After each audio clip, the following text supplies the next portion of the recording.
Alright, welcome back to our channel. Today we will be discussing on how to solve quadratic equation by completing the square. Okay, so before we go ahead in solving quadratic equation using completing the square, we need to understand the standard form of quadratic equation. So this is the standard form of quadratic equation. So we know that a, b, and c are the variables, and a should not be equals to 0. So this is the standard form of quadratic equation. But this form is the standard form of completing the square. Let me say the standard form of completing the square, especially this part.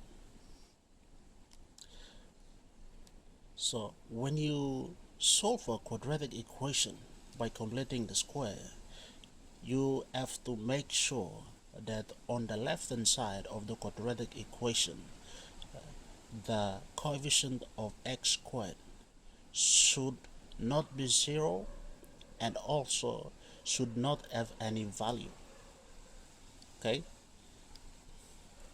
because when it is in that situation or in that form, it will be easy for us to complete to solve the problem using completing square, especially on making it a perfect square. Okay, so let's discuss the two examples here. So our first example is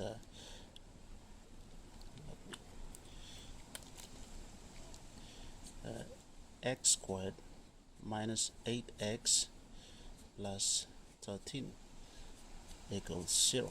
So on this case, you can see that the coefficient of x is actually in this condition, in this form, which means there is no 0, there is no value. So that means we are good to go ahead and complete this equation by completing the square. So we will find, by doing that, we can find the perfect square of this equation. Okay, so in completing the square, we have to take the square of half the coefficient of x, square of half the coefficient of x. So in this case, half the coefficient of x is 8. So half of 8 is actually 4, and square root of 4 is 16. We will add that value 4 on both sides of the equation. Okay, so before we do that, we have to leave the left hand side on this standard form. That is by bringing 13 to the right hand side. So x squared minus 8x is equals to negative 13. Okay, now we have in this form, we will complete the square. So we write x squared, we'll take the square of half the coefficient of x. So coefficient of x is 8 or negative 8. So half the coefficient of x, so 8,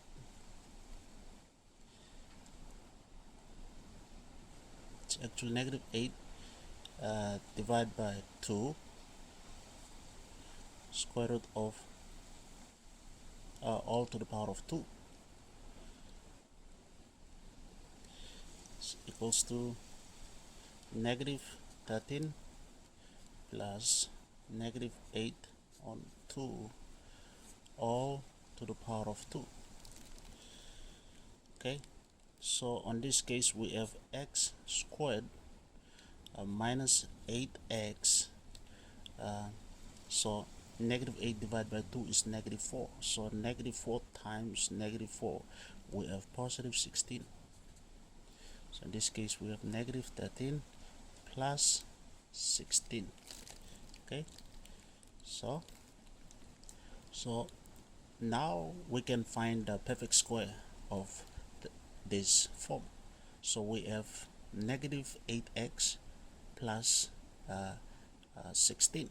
So what are the two numbers when you add you take negative 8, and when you multiply you take positive 16? So of course it's negative 4 and negative 4. So since it's x squared, we have x minus 4 and x minus 4, which is equals to negative 13 plus 16. We have 3. So since x minus 4 and x minus 4 are same, it is a perfect square. So we have x minus 4 to the power of 2, which is equals to 3. So in order for us to solve for the unknown, we take the square root on both sides. So squared and the squared sign cancel out, and this will be plus or minus. So we have x minus 4 is equals to plus or minus square root of 3. Okay, so this case now we have x minus 4 is equals to plus or minus square root of 3. So we will bring x to the right hand side. So x is equals to positive 4 plus or minus square root of 3. So our solution is x is equals to 4. Since it's plus or minus, I will first put down plus. 4 plus square root of 3.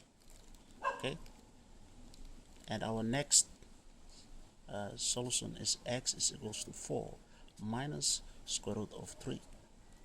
Okay, so this will be our answer, but if you have a calculator you can take more estimated values of x. So that's it, and we will let us solve our second problem.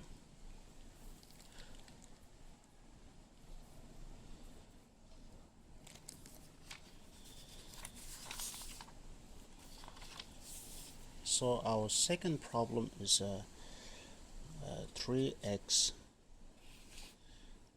squared minus 12x plus 6 is equals to 0. Okay, this is a very interesting equation.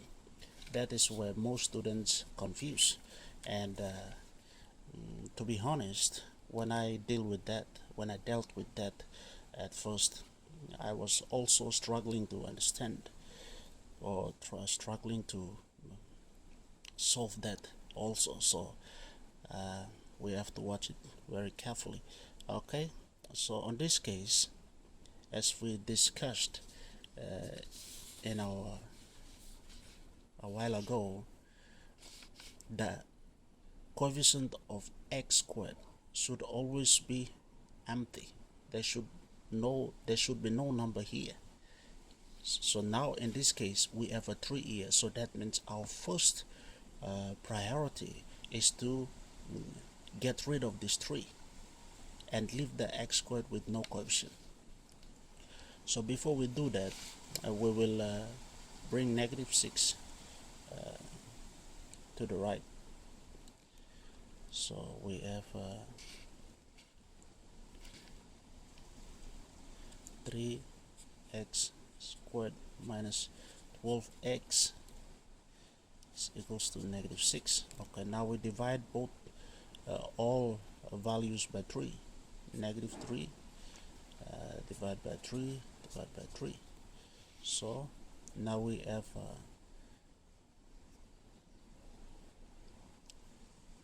okay, on this case I made a mistake, but I'll rather continue this video by correcting the mistake, and instead of deleting this, because that is where most students make mistake. So just see what I did.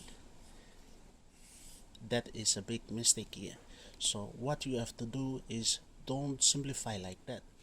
First thing first, it is on this form. So since 3x squared minus 12x is equals to negative 6, we have to factor it. So we put a 3 as a common factor outside of the factor of the bracket. We put x squared minus 4x is equals to negative 6. So on this case you can see that both 3 and x are the common factors, but I choose to only use 3 as a common factor because our priority here is to put the x squared with no coefficient, and we just did it. So now we will go ahead and complete the square. So we have 3 x squared minus 4x. So we will add both sides, left and right side of the equation, with the coefficient of squared of half the coefficient of x, with the value of the coefficient of x. So coefficient of x is 4, so we will take the square of half the coefficient of x. So 4, so half of 4 is 2, so square root of 2 is 4, so it's plus 4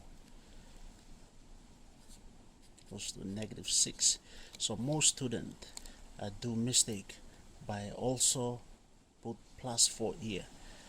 You have to know that 3 is part of this equation on the left hand side, so that means 4 is actually times 3. 4x is also times 3. So if you want to add 4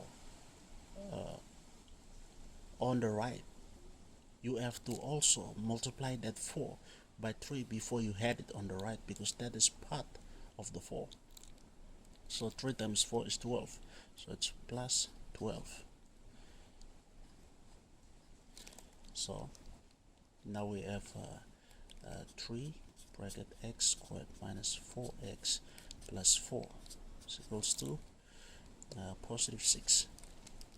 Okay, so now we can divide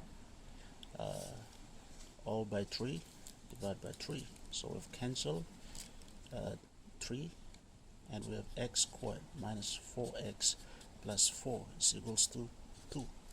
Okay, now we are in the standard form. You can see we have x squared, and we have a negative 4x in place of a plus or minus bx here, so it's the same. So we will find the perfect square. So what are the two numbers? What are the two numbers when you add you take negative 4, and when you multiply you take positive 4? So when you add you take negative 4, and when you multiply you take positive 4. Of course it's 2 and 2, especially negative 2 and negative 2. So since it's x squared, we have x minus 2 and x minus 2 equals to 2. Since these are two, they are same, it becomes a perfect square. So x minus 2 squared is equals to 2. So we will solve for the unknown, so we take the square root on both sides. So x squared squared and the squared sign cancel, that should be plus or minus. So we have x minus 2 is equals to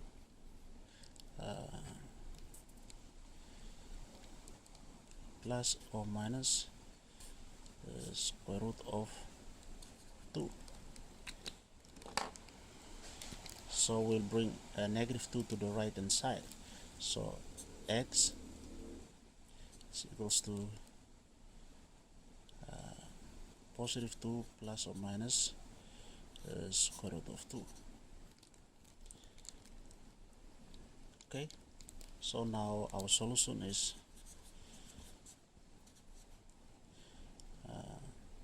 x is equals to 2 plus square root of 2, and x is equals to 2 minus square root of 2. Okay, this is our solution. So if you want more estimated or precise numbers, then you can go ahead and use the calculator, but otherwise this is our final answer. So that's it for how to solve quadratic equation using completing the square. And if you have some questions or you want me to discuss some topics for you, you should put on the comment section, and I'll try my best to reply those comments. So with that, if my video is helpful, please like and subscribe. Thank you.